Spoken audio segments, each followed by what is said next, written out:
26 artworks and other prized artifacts stolen by French colonial forces from Benin a century ago would be returned this month as promised.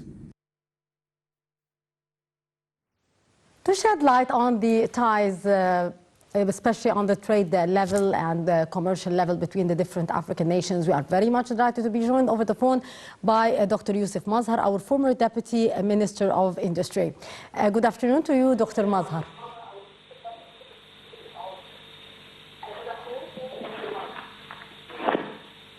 Hello, sir. Good afternoon. Good afternoon. Dr. Mazhar, how would you describe the intra-trade ties among the different African nations?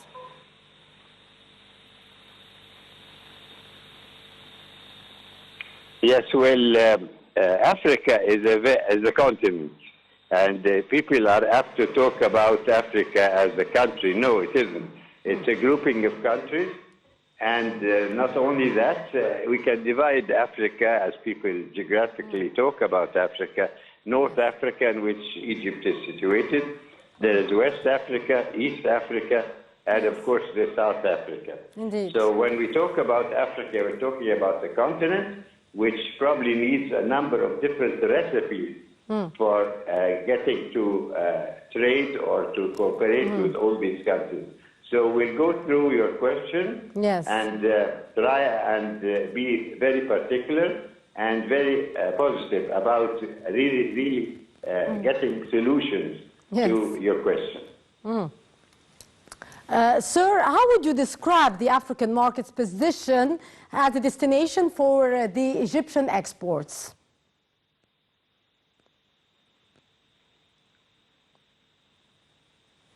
Well, let me say the following. The African market is a very lucrative market.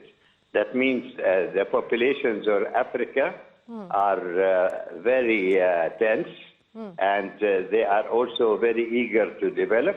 And they also look up to Egypt as an African country that has been a success story. So they are very comfortable with, let's say, talking to Egypt or exporting or importing to Egypt. And some of them are very sophisticated. They know already that Egypt has got a plus point in certain things, in, let's say, in clothing, in machinery, all these things.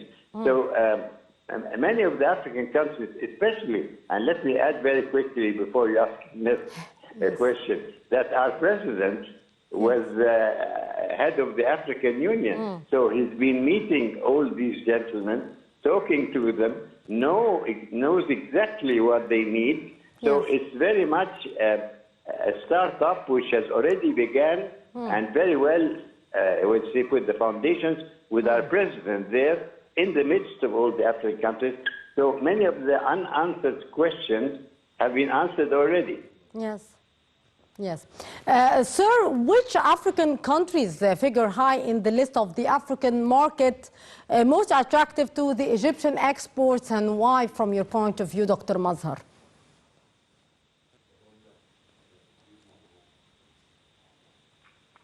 Well, let's say Africa, as the different countries, need. Some are very large populations, some are smaller populations. There's a big difference between their needs, and we see from what the African leaders now are talking, we see exactly what each one needs. And I think Egypt has already been in Africa for a long time. Indeed. So it knows its way, and we only have to take things as they come to provide the answers and to provide the exports. Yes.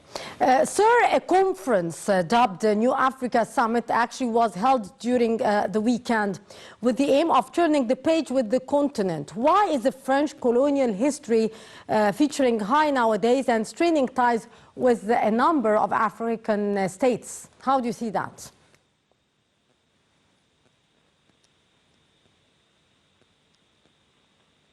Well, we have had a long experience. We had a state company which was, even back, was working in Africa and even between African countries. So it was completely financing its own self.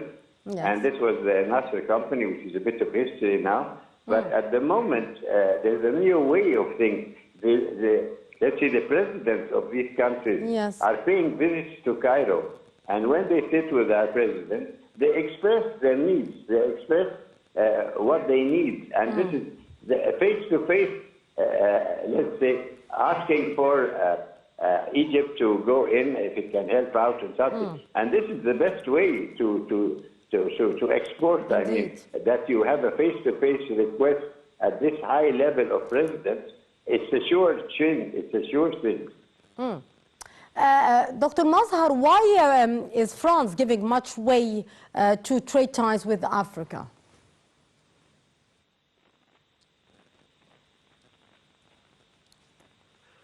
Well, you see, there are many questions that can be asked, but I think one should not look at this as a, let's say, an analysis problem where we have to analyze and answer all these questions. Now I think everything is so easy. The needs are expressed in the different, let's say, sectors. They are expressed in the conferences. And so it is well known. All what we need now is that who are our competitors, because I don't think any African country will want to deal directly, but they check up on prices, they check up on experiences. So I think now it's become much easier because, let's say, the agreements are made at the top.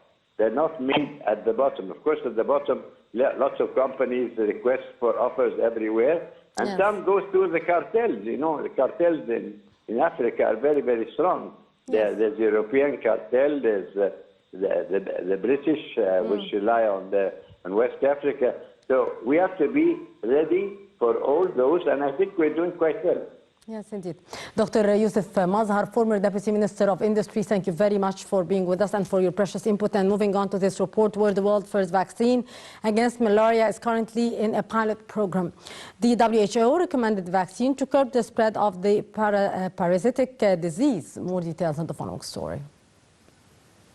The African Union's top health official wants to get the world's first approved malaria vaccine to African countries as soon as possible. This comes one day after the World Health Organization said the vaccine should be given to children across Africa to stop the spread of the disease. John Kengasong is the director of Africa Centers for Disease Control and Prevention. He told an online news conference Thursday that the organization will be engaging with Gavi, the Vaccine Alliance, and WHO in coming days to understand first of all the availability of this vaccine.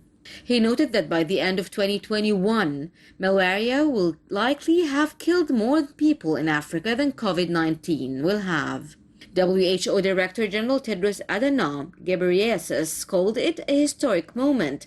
He was speaking Wednesday after the health agency's advisory group approved the use of a vaccine to fight malaria. Dr. Matshidiso Moti is the WHO's Africa Director. She said, quote, "We expect many more African children to be protected from malaria and grow into healthy adults," end quote. The WHO said its decision was based largely on results from ongoing research in Ghana, Kenya, and Malawi. The research followed more than 800,000 children who have received the vaccine since 2019. The WHO said side effects were rare, but sometimes included a high temperature that could result in temporary sudden movements called convulsions. Most of the world's 200 million cases and 400,000 malaria deaths each year are in Africa. And we end our episode for today with this report on the sports level, where the Libyan coach